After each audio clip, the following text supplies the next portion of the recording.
Today on the Perception in Action podcast, a look at how nonlinear pedagogy supports the development of intrinsic motivation in athletes and connects with self-determination theory. So it's time for a call to action. Hi, this is Rob Gray from Arizona State University. I've been on a now over 25-year journey as a researcher, professor, and high-performance consultant to understand how we acquire and adapt our perceptual motor skills. Welcome to the Perception in Action podcast, where I discuss how psychological research can be applied to improving performance, accelerating skill acquisition, and designing technologies. Before we get to today's topic, I want to tell you about my new book, Learning to Optimize Movement, Harnessing the Power of the Athlete-Environment Relationship, available now on Amazon in paperback and ebook formats. This book is the follow-up to my best-selling skill acquisition book, How We Learn to Move. In it, I discuss how we can go beyond learning basic coordination to becoming an elite mover. Evidence-based principles for learning and coaching optimal movement. Take your game from proficiency to mastery. Now on to the show. I often hear people say that ecological dynamics does a great job at explaining the perceptual control of actions, but it's insufficient because there's so much more to performance than that. Things like our topic of the day, motivation. To factor things like this in, most believe that we need to bring in other, typically indirect perception-based concepts. To that I say, nonsense. These quote-unquote non-action control factors like motivation, confidence, autonomy, etc. are fully incorporated into ecological dynamics. There are individual constraints that shape the emergence of coordination solutions, just like the size of the ball, the number of players on the field, and the weather do. Let's look at a couple of papers to see how. The first paper I want to look at is one published by Ian Renshaw and colleagues in 2012. In this paper, the focus is on intrinsic motivation, actions that are driven by internal instead of external rewards. The authors begin by noting how ineffective, prescriptive, repetition-based coaching is to support intrinsic motivation. Quote, drill-based practice sets out a significant motivational problem for performers and coaches alike in that it involves large amounts of repetition, which can be both monotonous and boring. This situation is often reflected in the language of expertise development, which talks of the need for sacrifice and struggle to become an expert in sport, or music, or art, or academia. As a result, coaches often resort to a range of behaviorist-type strategies, including verbal exhortation, punishment, bribery, disguised as rewards, or threats to promote high levels of motivation in athletes. A significant downside of these approaches is that performers become more extrinsically motivated and consequently suffer diminished internal motives towards a given pursuit.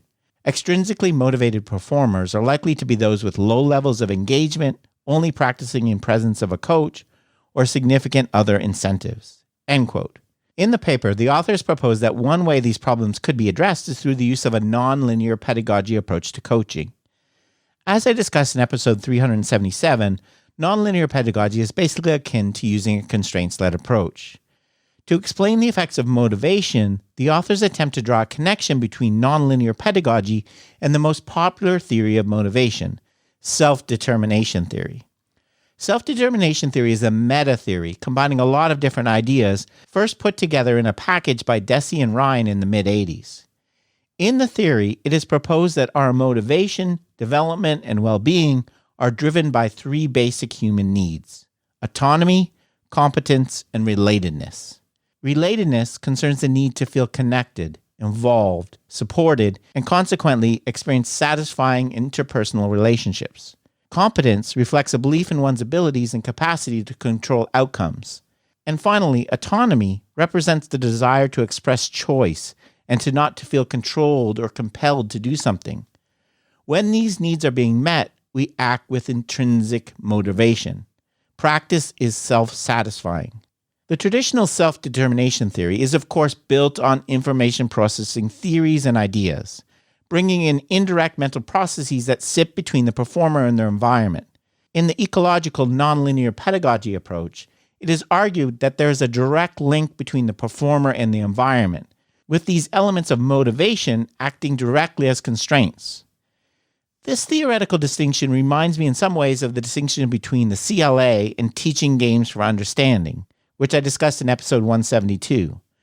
Both theories are trying to describe the same phenomenon, either the effects of intrinsic motivation or the benefits of using games in practice, but are just doing it in a different way.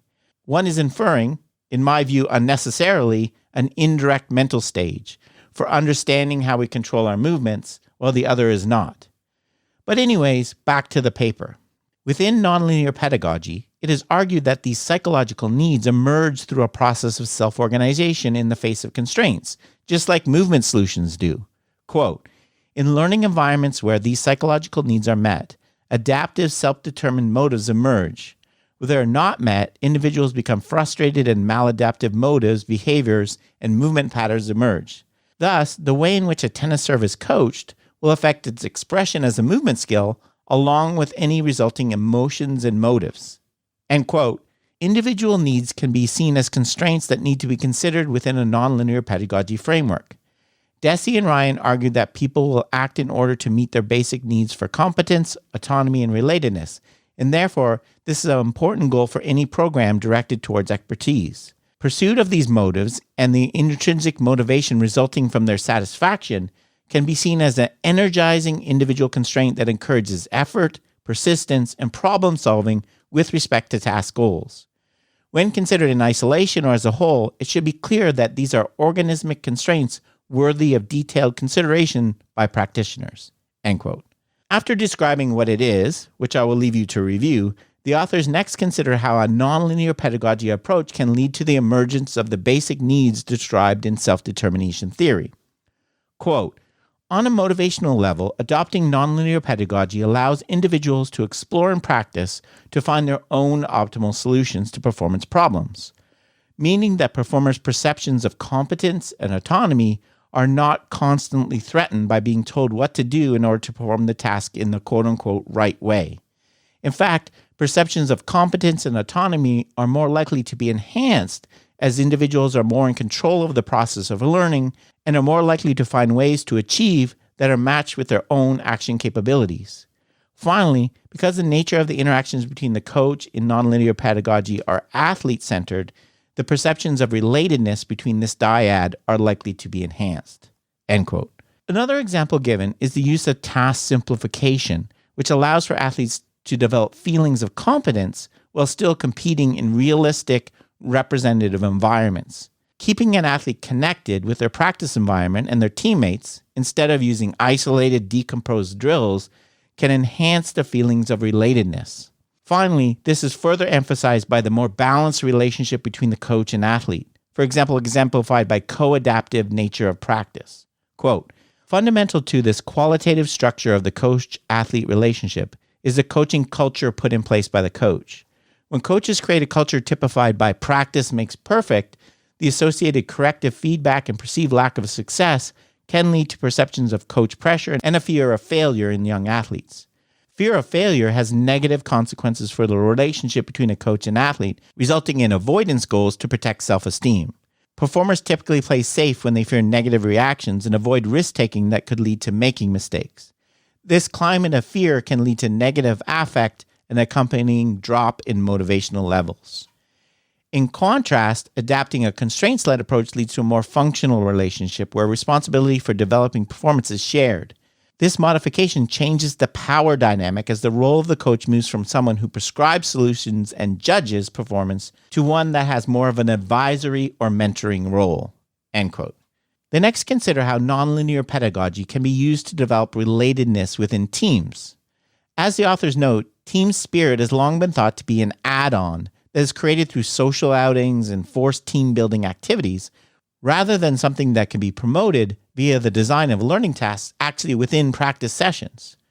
For this, the authors point to the use of small-sided games. Quote, being part of a small team increases the importance of individual contributions from team members and can act to enhance feelings of relatedness towards fellow group members. By focusing on small-sided games, coaches could promote relatedness by creating a climate where players understand their mutual obligation to help and support one another in the pursuit of individual and group goals. Psychological goals need not to be made explicit to learners, but they need to be built into the design of a session. A broader point is that effective states are constraints and therefore demand equal consideration as part of the learning environment. As such, structuring sessions to promote communication skill and enhance relatedness can create a positive psychological climate for learning. End quote. For this, the authors note that it's important that we take into account the individual constraints and capacities of players so as not to undermine feelings of competence. This is something kids do very well naturally on their own when playing backyard games with players of different ages and sizes, but that we could still improve on a lot on the practice field. To quote the authors, although individualization is a key coaching principle, it is often poorly implemented, particularly in team sports. This challenge can be overcome by underpinning learning design with self-determination theory and nonlinear pedagogy to think creatively, like children do in a backyard. Coaches can base session design on individual action capabilities, enabling the appropriate goals to be set for each individual. Engaging with the group by involving them in making decisions about task activities would also promote relatedness and autonomy. Through promoting a strategy of self-regulated learning within a mastery climate, the needs of each individual can be met, and hence perceptions of competence are also enhanced. End quote. In this section, the authors also discuss the importance of manipulating constraints appropriately to achieve the optimal level of challenge. For this, they suggest using the play up, play down approach. That is, starting at something that is achievable, going up to a level of challenge, then returning back to the starting level. Finally, the authors discuss how autonomy can be promoted by allowing athletes to be involved in practice design and make choices about the contents of practice. To summarize their paper, the authors discuss the overall role of the coach in this process. Quote, the presence of the coach should add value to the process of becoming skillful. In particular, it should not subtract from the desire for self-organized play in children. At youth level, the potential added value brought to sport by coaches in terms of enhancing performance should be exactly that, not a transfer of value that sees the drive for performance resulting in interference with long-term sport engagement. At more senior levels, where the pressure to win is perhaps more intense, we would emphasize that a long career is a successful one. Consequently, creating environments that are intrinsically motivating are still more likely to lead to the achievement of desired goals for all involved. Essentially, all sport performers, irrespective of ability, will be more persistent and committed to improvement if coaches design programs that facilitate intrinsic motivation. End quote. The second paper I just want to briefly mention is one published by Raposo et al. In 2020. Here, there's basically the same kind of ideas put forth. The idea that nonlinear pedagogy can support intrinsic motivation, in this case, in the support of exercise, fitness, and wellness activities. They also bring in nicely the idea of affordances, making fitness and exercise as opportunities rather than kind of a punishment that you have to do. So I think if you're interested in that side of the coin, I would definitely have a look at that paper. Link in the show notes. So overall, to summarize, things like motivation, confidence, autonomy are all information-driven percepts. They emerge from the practice and training environments we create and subsequently constrain the emergence of movement solutions that occur in our practice. So they're very, very important to take into account.